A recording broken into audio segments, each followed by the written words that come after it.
Instant, les réactions politiques, vous allez nous en parler, Christophe Barbier, c'est votre choix du 20h BFM. Quelques heures après ce drame, les ministres de l'Intérieur et de l'Éducation se sont donc rendus sur place et le Premier ministre a réagi. Oui, il a réagi en rappelant que son but c'était d'assurer la sanctuarisation de l'école. Aucun danger ne doit y rentrer. Et puis surtout, il a annoncé un plan, ou plutôt, il a annoncé la préparation d'un plan en expliquant qu'il voulait des propositions concrètes sous 4 semaines pour endiguer ces violences avec des armes blanches. Il a missionné pour cette opération Naïma Moutchou, c'est une vice-présidente de l'Assemblée nationale, donc c'est une parlementaire éminente, c'est une proche d'Édouard Philippe, donc ça a aussi un sens politique, et puis il lui associe un préfet, donc pour articuler les moyens de l'État. Le but, c'est aussi d'analyser les meilleures solutions disponibles à l'étranger, c'est-à-dire qu'il va aller chercher des exemples à l'étranger de sociétés qui ont été confrontées à cette dérive vers les armes blanches. Il y a besoin d'aller s'inspirer ailleurs, les mecs. Vous vous rendez compte à quel point les hommes politiques sont si faibles? Le mec, il a un confortable salaire. On te demande de réfléchir, pas de t'inspirer de ce qui fonctionne ailleurs. Utilise ton cerveau, mon gars. Utilise ta caboche, je sais pas, sois normal. Il n'y avait pas déjà un plan en cours? Et si, il y avait un plan, Elisabeth Borne avait fait des annonces, c'était sur BFM TV, c'était il y a 2 mois, et ça résonne aujourd'hui un peu comme un plan déjà dépassé. Écoutons Elisabeth Borne. Putain. Moi, je vais d'abord modifier le code de l'éducation pour que quand on a un port d'armes blanches au sein d'un établissement, on est systématiquement, que l'élève passe systématiquement devant un conseil de discipline et qu'on ait systématiquement un signalement au procureur. Et moi, je souhaite qu'on puisse, avec le préfet, le procureur, le représentant de l'éducation nationale, pouvoir organiser régulièrement des fouilles de sacs à l'entrée des établissements.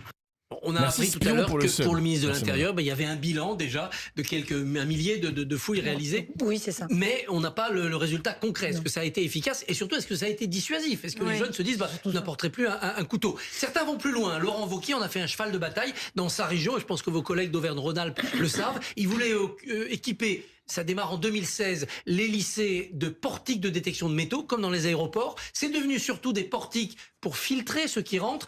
Certains de ces portiques sont équipés de badges. Il y a eu aussi des aménagements de sas hermétiques. Il y a des loges de concierges de lycée qui ont été modifiées. À l'époque, il s'agissait surtout de prémunir les lycées contre une attaque terroriste. L'infiltration d'un terroriste, un peu comme Mohamed Merah était rentré dans une école à Toulouse. Et il en a fait évidemment une victoire politique, Laurent Wauquiez, en expliquant qu'il était fier de ce qui avait été fait en Auvergne-Rhône-Alpes. Il est vrai que fin 2023, 272 des 305 lycées de la région avaient été équipés pour un montant de 102 millions d'euros investis. Donc oui, il a creusé cette veine politique, cette veine sécuritaire. Mais ça ne couvre pas l'aspect psychologique d'aide, d'assistance aux jeunes que vous évoquiez tout à l'heure. Est-ce qu'on peut s'attendre à d'autres propositions? Victoire politique pour Laurent Wauquiez. Pourquoi il a surfé sur le buzz? Ou c'est un tweet qui date? Attends, je vais regarder vite fait. Laurent Wauquiez. Est-ce qu'il a fait un petit tweet de con, là? Il y a un génocide. Souvenons-nous du terrible génocide. Ah, le peuple... Ah, l'Arménie, ok. Il a pas fait un tweet aujourd'hui, les mecs. Sur ce qui s'est passé. Bon, ça, c'est un ancien tweet, alors. À une surenchère. On est déjà dans d'autres propositions. En 2024, avant de quitter la région pour devenir député, Laurent Wauquiez a engagé sa collectivité dans l'usage de l'intelligence artificielle, couplé des systèmes de reconnaissance avec les caméras de vidéosurveillance. Pourquoi? Pour avoir une vigilance algorithmique qui permet de détecter toute une série de phénomènes anormaux. Parmi ces phénomènes, la présence d'une arme ou bien une personne au sol qui aurait pu être agressée ou qui aurait pu être blessée. C'est pour l'instant au stade expérimental. Attention, on sait que du côté de la CNIL ou de la justice, on peut être sceptique sur l'utilisation de ces logiciels. Ce n'est pas un fait divers, mais un fait de société, dit Bruno Retailleau.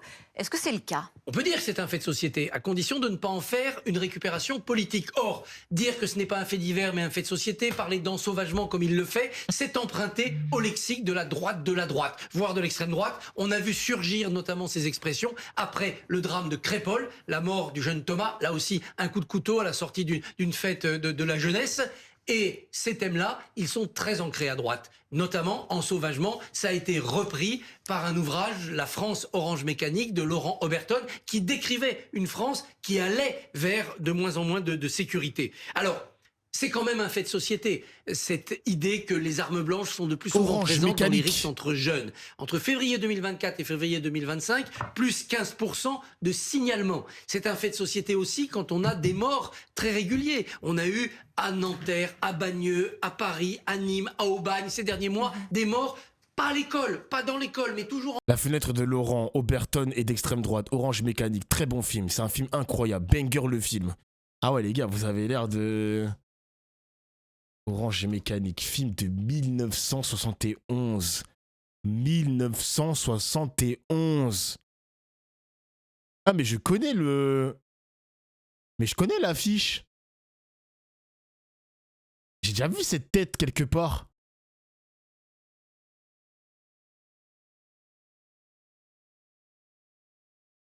Oh, il a du lait. Il a du lait sur les mains. entre jeunes et souvent dans l'environnement parascolaire. Donc oui, il y a quelque chose qui est du phénomène de société. Et puis... Attention, il y a des scènes de quoi? Des scènes de viol? Comment ça? C'est quoi ce film? C'est vraiment chelou comme film. Ah, vous kiffez les films weird comme ça, le chat? Vous kiffez? Bizarre, hein? Bizarre, les mecs, hein? Vous aimez les films comme ça, hein? Bizarre le chat un peu, je te jure, hein? L'attaque au couteau, la bagarre au couteau, ça a un sens plus profond. Parce que ça devient tout de suite dangereux. Dès qu'il y a une arme blanche, c'est plus dangereux évidemment qu'une rixe à point nu. Et ça renvoie aussi à une certaine mythologie de la violence. Tybalt, assassiné dans Roméo et Juliette, c'est des jeunes qui dégainent leur arme blanche. Ça donne aussi la bagarre au couteau très célèbre de West Side Story. C'est inscrit dans l'histoire de la violence. Et ce qu'on craint, c'est que ce phénomène de société en précède un autre et qu'on passe après à l'arme à feu dans l'école. C'est le syndrome de Columbine, du nom de ce lycée du Colorado où en 99 il y avait eu un massacre. Ça a donné Bowling for Columbine, le film de Michael Moore qui dénonçait toutes les dérives d'une société et notamment... Les gars, quand j'étais... parce que moi, j'avais quel âge quand il y avait la tuerie de Columbine? J'avais 6 ans à l'époque. J'avais 6 ans, les mecs. Les gars, ça a tellement tourné à la télé. Parce que c'était un truc mondial, les mecs. Hein.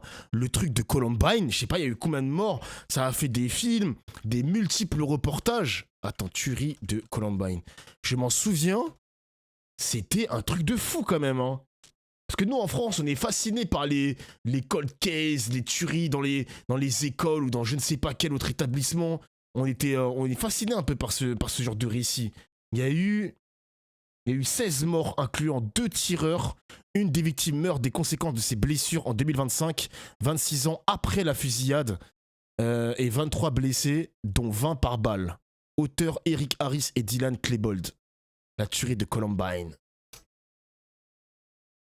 Des évolutions psychologiques dans les familles et chez les jeunes. Et là, on rejoint, monsieur le proviseur, votre souci de tout à l'heure. Alors, contre cela, contre cette dérive, la meilleure protection peut-être en France, c'est la culture de l'arme à feu. Nous n'avons pas le laxisme américain. L'arme à feu n'est pas banale, elle n'est pas courante. Avec un couteau, eh ben, on tue. Avec un fusil mitrailleur dans un lycée, c'est évidemment tout de suite un massacre. Bruno Babkiewicz, peut-être une réaction sur la méthode Wauquiez. Vous disiez tout à l'heure avec les portiques, on est à côté de la plaque. Mais si ça s'accompagne comme... Dofla, en vrai, t'es méga assidu comme streamer, ça charbonne quasiment tous les soirs depuis plusieurs années, respect. Vous savez les amis, qu'en tant que streamer, je pointe comme au travail. Je pointe. Vous voulez voir mon pointage? Attendez, je vais vous montrer. Je vais vous montrer. Il y a un site qui montre à quel point les streamers sont assidus. Et attendez. Il a pas tort, respect. Bah merci les mecs, hein. Franchement merci. Hein. Bah moi ce qui me fait encore plus plaisir, c'est votre présence. Parce que ok, je suis là presque tous les jours, mais mon audience est toujours là. Vous êtes toujours là les mecs à apprécier ces revues de presse, ces vidéos, ces débats, etc. Et honnêtement, bah merci les mecs. Hein. Qu'est-ce que je vous dis hein. Ça fait super plaisir les gars. Ça fait super plaisir. Je trouve plus le site. Je crois que le site il est... Attends. Ah c'est là je crois. C'est là. En vrai, ça va. Hein. Attendez, je vais vous montrer. En vrai, ça va. Hein. Toutes les cases noires, les mecs, les cases noires qui sont ici, tombent presque que le samedi. Sinon, toute la semaine, je stream. Genre, je stream toute la semaine. Depuis janvier 2022. Waouh, les cases. Mais putain, je prends jamais de vacances, les mecs. Hein. C'est une dinguerie. Là, toutes les cases qui sont pas remplies, c'est le samedi, genre. Ça va, non? Ça va. Dieu merci, t'existes, Dofla. Oh. Arrêtez. Ça charbonne. Ouais, les gars, je kiffe streamer, les mecs, hein. J'aime trop streamer, j'aime trop échanger avec vous, j'aime trop... Avant, j'étais pas trop assidu. Je streamais vite fait parce que je streamais sur YouTube. Mais là, quand je suis rentré en politique, les mecs, depuis 2020, genre vraiment assidûment, bah vous voyez, toutes les cases sont remplies, j'adore stream. Et je streamais même le samedi des fois. Bon, après, là, je me suis dit, bon, frérot, il faut quand même se reposer un peu dans la vie. Donc là, à partir de 2023, je me suis dit, bon, j'ai pas envie de terminer 6 pieds sous terre, faut un peu se reposer, quoi. Cher Bonnefort, Dofla prend un peu de temps pour toi. Mais moi, ça va, les mecs, hein. Ça va, hein. Ça va, en vrai. Mais ça va, Hasanabi, il y a des streamers qui streament encore plus que moi, les mecs, hein. C'est une véritable passion, le stream, mais... Ouais, 47 heures, wesh. Hasanabi, regardez, les mecs 2020. En 2020, Hasanabi, l'un des plus grands streamers au monde en politique, il a streamé tous les jours. Tous les jours, mec. 1, 2, 3, 4, 5. Il a raté 5 jours. 5 jours de l'année. Oh, mais c'est une dinguerie. Et en 2024, c'est pire. Il a raté 1, 2, 3, 4, 5, 6, 7, 8 jours. Il a raté 8 jours de stream. Oh, je suis choqué. Oh, je suis choqué, wesh. Oh. Waouh. Oh, putain de merde. Mais ça, Kameto? Kamel, il stream presque tous les jours aussi, non? Où il a un peu levé le pied. Ah, il y a des jours où il est pas là, Kamel, quand même, hein. Bon, là, en 2022, ah ouais, il s'est donné, hein. 2022, il s'est donné de baiser. 2021, pareil. Et là, il a commencé à se reposer un peu en 2023. C'est la passion, les mecs. C'est la passion, les mecs, hein. C'est la passion, les mecs. Et ouais, c'est normal. C'est normal, c'est normal. Nous le raconter. Hasanabi, il voulait interviewer Mélenchon, ça devient quoi? Vous n'avez pas Twitter, les mecs, c'est dommage. C'est dommage, vous n'avez pas Twitter. Je vais vous montrer. C'est en anglais, les mecs, hein. C'est en anglais, c'est en anglais. C'est en anglais, Hasanabi. Attendez. Désolé, mes francophones qui ne parlent pas anglais, mais force à vous. Dude, everyone that's talking about how I need to meet up with Jean-Luc Mélenchon to fight fascism is being stupid. I'm not going to see him when he's here in America. I'm going to see him in France, okay? Next month. Next month. I'm in France, in like 2 weeks, I'm going to link up with him in his own home turf. Calm the fuck down, okay? Yes, It's I'm going to France. time! It's time, les gars! It's time! It's fucking time! Il arrive, il est là! Bon, après, Hasanabi, il va peut-être casser les couilles à Mélenchon, mais nous, on est là pour la conflictualité des idées, les mecs. Donc j'ai hâte. J'ai hâte. T'as tout parté de ce tweet, quand même. Hein. Franchement, tout parté de ce tweet. Mélenchon est aux États-Unis. Hasanabi aimerait l'interviewer, mais ne sait pas comment le contacter. Faut organiser le feat du siècle. Hasanabi, il a liké mon tweet. Et après, il y a eu le clip qui a été partagé partout. Et ensuite, Hasanabi, il a accepté ce putain de featuring, frère. C'est une dinguerie, quand même.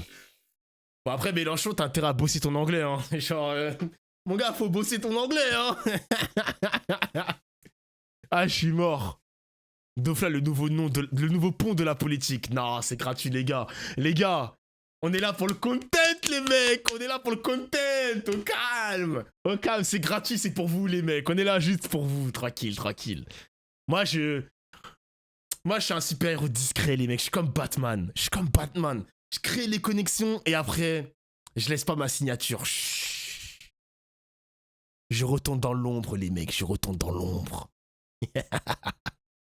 Je suis mort, wesh.